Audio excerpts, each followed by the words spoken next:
Kwingineko, barabara kuu ya hospitali ya rufaa mjini Garissa imefungwa na wakazi kwa muda wa siku 4 hii leo na kupelekea wagonjwa kutaabika kupata huduma ya afya.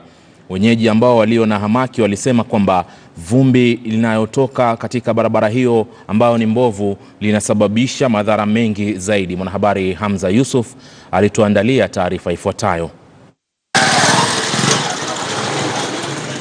Katika eneo la Buleftin, hali ni hii kwenye barabara hii ya miaka mingi ambayo imekuwa katika hali mbovu kupitia kiasi.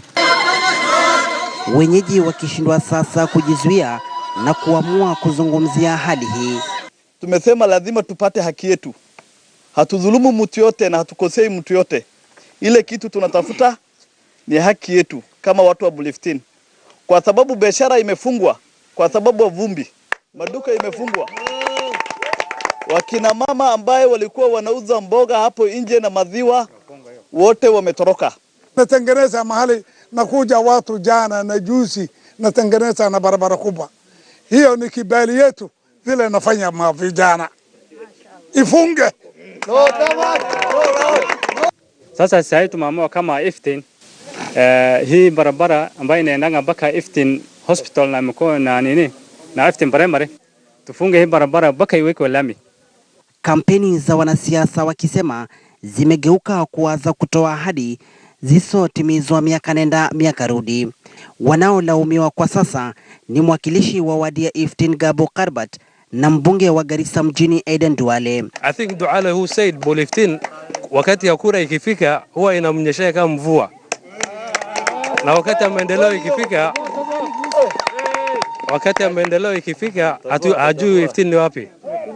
So we want to send him a strong message. Duale watu wa Iftin hawakutambui wala hawakujui.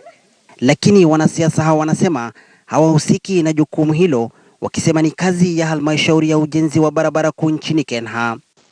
What business do I have with Buleftin? No, I'm asking, kuna hii barabara yenye ulisaidia kutengeneza, hii barabara refu yenye inaelekea mpaka huko.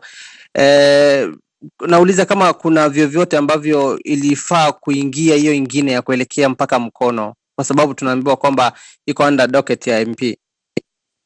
You ask Kura or Kera. Ask Kura. Sorry? You ask the people of Kura.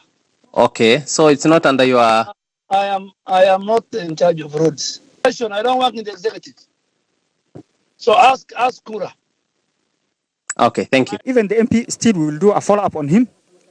We want you now to be sensible enough, and immediately we open this road because it is a public road, it's a public service, and people were suffering, particularly the school kids in the morning.